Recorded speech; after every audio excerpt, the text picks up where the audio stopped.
эми биздин мына келип маалымат бере турган негизги максаты биз ушу 24-25 ноябрдан баштап ушу 10 ноябрга чейин баягы эл аралык 16 күндүк жигердүүлүк бар го, гендердик зордук зомбулукка каршы 16 күндүк акциянын алкагында биз ошол шаардын мектептери 10 мектептердин арасында бир кичинекей долбоорду жүзөгө ашырдык. Ал долбоордун негизги максаты мындай деп аталат: сиздердин үйүңүздөргө бейкутчулук деген теманында 10 мектептин, шаардын 10 мектептин арасында зомбулук балдардын көзү менен деген сүрөт конкурстарын уюштурдук да. Ал конкурстун негизги максаты болуп ушул бүгүнкү коомчулукта болуп аткан айрыкча коомчулуктун көңүлүн ошо зордук зомбулук маселесине буруу. Бул биринчи эң негизги максат. Анан экинчи максатыбыз болсо бул ушул бирибиз болгон ошо аяр мамиле багыл зомбулукка болгон адамдар багыл мындай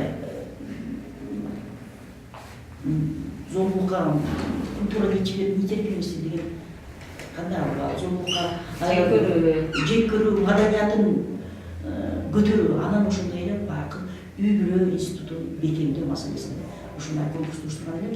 Биздин конкурс максатка жетүүдө анткени биз ошол конкурсту айтып атканда балдарды айрыкча мектептерден 10 шаардын 10 мектебин тандап алып, ал жерде айтканда биз балдарга айткан жокпуз. Мынаны тарт, тигини тарт деп. Балдар өздөрү алып чыкты да. Анан кийин кечеди жыйынтыгын чыгарып атканда мен өзүм да таң калдым да.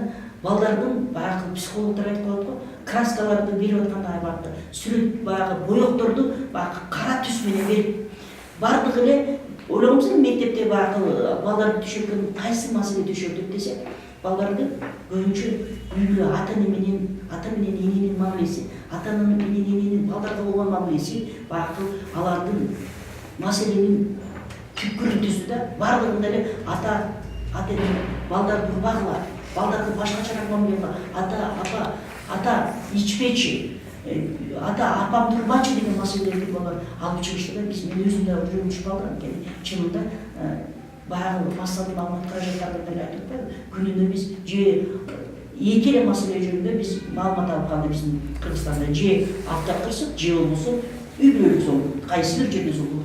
Ошол жер бар экендигин биз бүгүн ошо балдардын берген сүрөтү аркылуу биз ынандык да. Сүрөт конкурстарын өткөрдүк, класс частар болду, дубал газеталарын чыгарышты, ар түрдүү флешмобдорду койдук, ата энелер менен круглый стол болду, психологдор келди. Иш кылса көптөгөн биздин мугалимдер тараптан биз көптөгөн аракеттерди кылдык.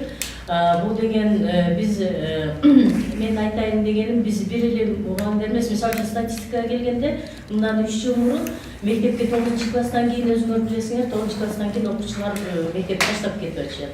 Ошондо биздин мектептен алганда бир 3 жыл мурун где-то 60% гана мектепке кайткан болсо, 9-класстан кийин 40% таштап кеткен болсо, былтыры 72% калды.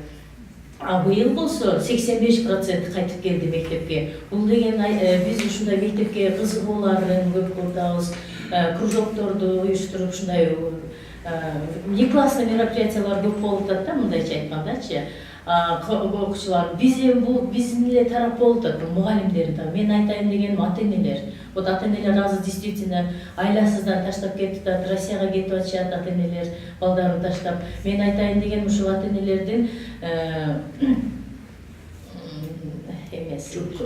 жоопкерчилигин жакшылап эметсе, карашса деген, алардын кайдыгерлик мамиле кылбаса, эгерде мейли турмушуна эмесинен кетип атышат Россияга, бирок ушул бир какой-то договор менен ата энеге таштап кетсе, эмесине, чоң энелерине, туугандарына, кече көрдүк мисалы үчүн эмелерде, видеороликтерде тайжелерине таштап коюп атат, алар уруутат балдарын. Ошол сыяктуу ата энелер мындай, менин оюмча, бир какой-то договор менен ушундай карап деген сыяктуу таштап кетсе деген, документ тирип таштап кетсе деген оюм бар да менин.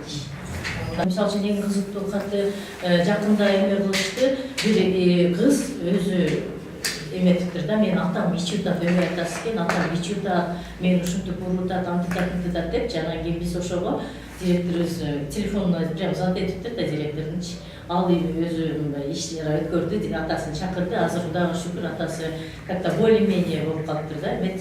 Ошол ишеним кутучасынан балдар көп кайрылышат. Бир жумада бир ачып турабыз, бир 15-20 чакты каттар сөзсүз келет да. Аны менен соц педагог сөзсүз иш алып барат. Ал Аккара деген Аккара болгон сүрөттү тарткан. Бул сүрөттө өзүнүн атасы өз баласын уруп аткан.